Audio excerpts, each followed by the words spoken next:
Hello everybody, मैं समीर चौधरी। मैंने कल आपको फ्रेंच रिवॉल्यूशन का जो चैप्टर था उसको एक स्टोरी लाइन में समझाया था और वो चैप्टर हम कल पूरा कवर कर चुके थे। उसका जो एक मेजर स्टोरी वाला पार्ट था कि रिवॉल्यूशन में क्या हुआ। सबसे पहले हमने ये समझा कि जो 14 जुलाई 1789 का इवेंट था वो क्या था, उस इवेंट में क्या क्या हुआ। उसको समझने के बाद हमने फ्रेंच सोसाइटी समझी कल के उस वीडियो में। फ्रेंच सोसाइटी में हमने देखा कि जो सोसाइटी थी स्टेट्स में डिवाइडेड थी। उसके बाद जो वहाँ पे सिचुएशन डेवलप हो रही थी सब्सिस्टेंस क्राइसिस की, और जो राजा को ट्रूप्स को ऑर्डर देना पड़ा, सैनिकों को ऑर्डर देना पड़ा पेरिस शहर में जाने का। ये सब हमने पिछले वीडियो में देखा। और हमने आउटब्रेक भी देखा कि रेवोल्यूशन आखिरकार शुरू कहाँ से होता है। जब राजा नेशनल असेंबली का जो प्रपोजल होता है कि उनको इक्वल वोटिंग राइट मिले उसको रिजेक्ट कर देता है, तो वहाँ से रेवोल्यूशन और ज़्यादा तेज़ी से स्टार्ट होता है। शहर में दुकानों पे ज़्यादातर दंगे देखने को मिलते हैं। इस वजह से राजा को सैनिक भेजने पड़ते हैं कि जो दंगे हो रहे हैं इन्हें शांत करो, ताकि जो उस शहर का लॉ एंड ऑर्डर है वो मेंटेन हो सके। उसके बाद हमने ये भी देखा कि जो राजा है वो दूसरे देशों के साथ सीक्रेट नेगोशिएशंस में जाता है और उनसे बातचीत करता है कि हमें नेशनल असेंबली को बुला के वापस से ऐसा करना है। अब एक क्वेश्चन है कि राजा और जो ऑस्ट्रिया था, राजा की शादी हुई थी ऑस्ट्रियन प्रिंसेस से, इसलिए वो उसका ससुराल था, उन्होंने उसकी मदद की।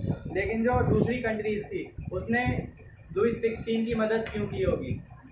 क्योंकि जो फ्रांस में उन्होंने देखा कि राजा था, मोनार्कियल फॉर्म ऑफ गवर्नमेंट थी वहाँ पे, उस वक्त उस गवर्नमेंट को लोगों ने हटा दिया और जो इलेक्शन वहाँ पे किए जिससे जो हेड ऑफ द स्टेट है वो एक चुना हुआ इंसान होना चाहिए।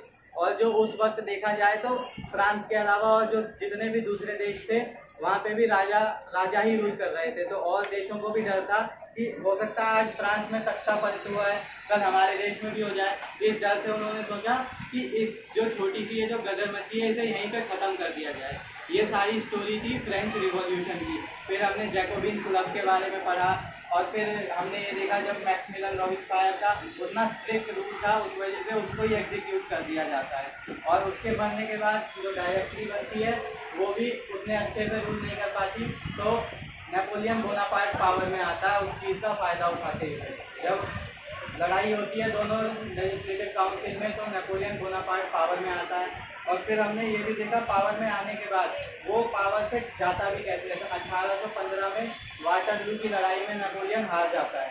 ये सारी स्टोरी थी फ्रेंच रिवॉल्यूशन की। इसके अलावा एनसीईआरटी ने कुछ अलग चैप्टर भी हमें दिए हैं जिसमें ये बताया गया है कि ये सारे रेवोल्यूशन के अलावा महिलाओं की क्या स्थिति थी उस समय, गुलामी चलती थी उस समय हर देश, गुलामों की क्या स्थिति थी। ऐसे कुछ अलग से टॉपिक है जो चैप्टर से अलग है, उन टॉपिक्स को हम आज आपको समझाएंगे एक अच्छे तरीके से। तो चैप्टर यहाँ से स्टार्ट होता है, did women have a revolution, कि महिलाओं की क्या स्थिति थी क्रांति लाने में। तो ऐसा कहा जाता है कि उनका बहुत ज़्यादा एक्टिव पार्टिसिपेशन था और उनको ये लगता था कि उन्होंने जो ये पार्टिसिपेशन किया है, जब सारे जो पुरुष थे वो लड़ने में व्यस्त थे तो महिलाओं को घर घर जाके काम करना पड़ता था। फूल बेचती थी महिलाएं, पौधे बेचती थी, लोगों के घरों में मेड की तरह वो काम करती थी। ये सारी महिलाओं की स्थिति थी। और वहाँ पे जब नेशनल असेंबली बनी उन्होंने वोटिंग राइट दिया, लेकिन महिलाओं को उस वक्त वोटिंग राइट नहीं मिला था।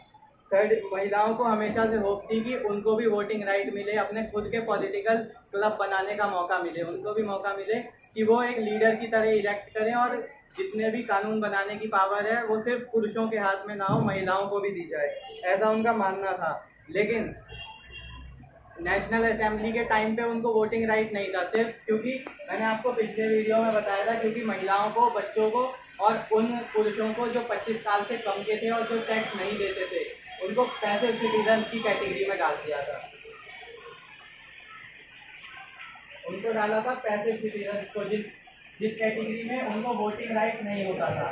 और एक ऐसी हमें केस स्टडी दी गई है एक महिला की जो फ्रांस में थी, उनका नाम था ओलंपिया डे गॉजेस, ये उनका नाम था। उनकी एक हमें केस स्टडी दी गई है कि उनके साथ क्या हुआ। उन्होंने प्रोटेस्ट किया जब जैकोबिन क्लब, मैक्सिमिलियन रॉबिस्पायर आतंकवाद का रूल था, उस वक्त की ये हमें स्टोरी दी गई है। इसमें बताया है कि उन्होंने एक प्रोटेस्ट किया, विद्रोह किया। आपकी हमें भी वोटिंग राइट दो। और मैक्सिमिलियन रॉबिस्पायर ने पॉलिटिकल क्लब बनाने मना कर दिए थे। मैक्सिमिलियन रॉबिस्पायर का जो पॉलिटिकल क्लब था जैकोबिन क्लब, वो बना था नेशनल असेंबली के इलेक्शन के बाद, जब उन्होंने सभी को वोटिंग राइट दिए थे। लेकिन जब इनका इलेक्शन के बाद मैक्सिमिलियन रॉबिस्पायर की पार्टी का नाम पड़ जाता है कन्वेंशन, इन्होंने सबके वोटिंग राइट्स छीन लिए। जितने भी सारे पुरुष थे उन गरीब लोगों को ज़्यादातर वोटिंग राइट दिए, लेकिन महिलाओं को नहीं दिए और उनके पॉलिटिकल क्लब बनाने को बैन कर दिया इन्होंने। इसके खिलाफ इन्होंने ओलंपिया डे गॉर्जिस ने प्रोटेस्ट किया, विद्रोह किया कि ऐसा नहीं करना चाहिए था इन्हें। तो क्या होता है, मैक्सिमिलियन रॉबिस्पायर उनके ऊपर मुकदमा चलाता है और उनको उस बुलेटाइन से, जो डिवाइस मैंने आपको कल बताया था, एक ऐसा डिवाइस होता है डॉक्टर गुलोटिन द्वारा इसको इन्वेंट किया गया था। यहाँ पे बीच में एक सर्कल होता है, उसमें इस साइड इंसान का जो सर है उसे रख दिया जाता है, ऊपर से ब्लेड गिरता है और उसका सर कट के आगे गिर जाता है, शरीर पीछे रह जाता है। तो ऐसी सज़ा ओलंपिया डे गॉर्जिस को दी गई थी कि उन्होंने मैक्सिमिलियन रॉबिस्पायर के अगेंस्ट में आवाज़ उठाई, इस वजह से उन्हें ऐसी सज़ा दी गई। ये स्थिति थी महिलाओं की उस समय में। लेकिन जो रेवोल्यूशनरी गवर्नमेंट थी, उन्होंने महिलाओं की स्थिति को सुधारने के लिए कुछ कानून लाए, कुछ प्रोविज़न लाए, जिसमें से पहला कानून था कि महिलाओं को स्कूल भेजना कंपलसरी कर दिया कि जितनी भी महिलाएं हैं वो स्कूल जरूर जाएंगी, ऐसा उन्होंने एक कानून ले आए। उसके बाद कानून नंबर 2, प्रोविज़न नंबर 2, जो फादर हैं महिलाओं के, वो उनको ज़्यादा बिल्कुल भी फोर्स नहीं कर सकते कि किसी से शादी करनी है या नहीं करनी है, ऐसा भी एक प्रोविज़न लेके आए। और marriage was made into a contract entered into freely and registered under civil law. Civil law यानी जो ऐसे कानून होते हैं हमारे कंट्री में, 2 तरीके के कोर्ट होते हैं, एक सिविल कोर्ट और एक क्रिमिनल कोर्ट। क्रिमिनल कोर्ट में उन लोगों के ऊपर मुकदमा चलता है जिन्होंने कुछ क्राइम किया है, किसी का मर्डर किया है, कोई बड़े क्राइम किए होते हैं। और जो सिविल लॉज होते हैं, सिविल लॉज में उनके ऊपर जैसे किसी ने किसी की मुर्गी चुरा ली या फिर किसी ने किसी की प्रॉपर्टी हथिया ली, ऐसे कानून, ऐसे जो केस होते हैं वो सिविल कोर्ट में सॉल्व किए जाते हैं। तो उस वक्त सिविल लॉ के हिसाब से ये कानून बना दिया गया था कि महिला जिससे चाहती है उससे शादी कर सकती है और जो डाइवोर्स का प्रोविज़न होगा वो भी कानूनी तौर से सही होगा, ऐसा एक कानून ले आए। और महिलाओं को अब ट्रेन किया जाता था जॉब्स के लिए, महिलाओं को काम करना सिखाया जाता था जो रेवोल्यूशनरी गवर्नमेंट थी उनके अंडर में। लेकिन महिलाओं को वोटिंग राइट फिर भी अभी नहीं मिला, और अभी 1789 तो छोड़ो, उनको 200 साल और नहीं मिलेगा। हमारा देश आज़ाद हुआ 1947 में और फ्रांस में महिलाओं को वोटिंग राइट मिलता है 1946 में।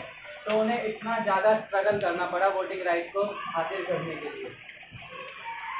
ये थी महिलाओं की स्थिति कि महिलाओं के साथ क्या हुआ। और एक हमने केस स्टडी पढ़ी ओलंपिया डे गॉर्जिस की, जिसमें बताया गया कि जब उन्होंने किसी गलत कानून के खिलाफ आवाज़ उठाई। आज हम देखते हैं कि जो सेंसरशिप होती है, राजा रजवाड़ों के टाइम पे भी ये होता था कि वो एक सेंसर का ग्रुप बना देते थे। वो देखते थे लोग उनके बारे में गलत तो नहीं लिख रहे, किसी को गलत तो नहीं सिखा रहे।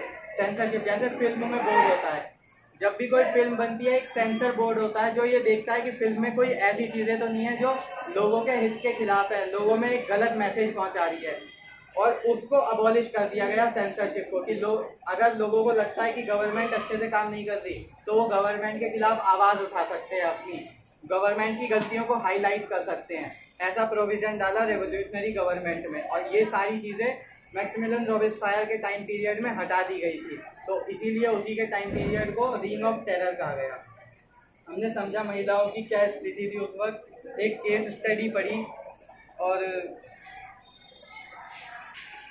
तो अभी इसने महिलाओं की स्थिति के बारे में बताया कि महिलाओं की फ्रांस में क्या स्थिति थी, और ओलंपियाड दी गॉस के बारे में बताया। तो सभी बच्चों को अच्छे से समझ में आया? तो आगे भी जो आपका साथी है, सहपाठी है, और ये क्लास के सेकंड मॉनिटर भी हैं, शम्मी चौधरी, ये आगे भी आपको इस तरह से नई नई चीज़ें और नई नई तरीक़ों से किस तरह से पाठ को समझा जाए वो आपको बताते रहेंगे। तो इस वीडियो को ज़्यादा से ज़्यादा आप शेयर करो और लाइक करो। धन्यवाद।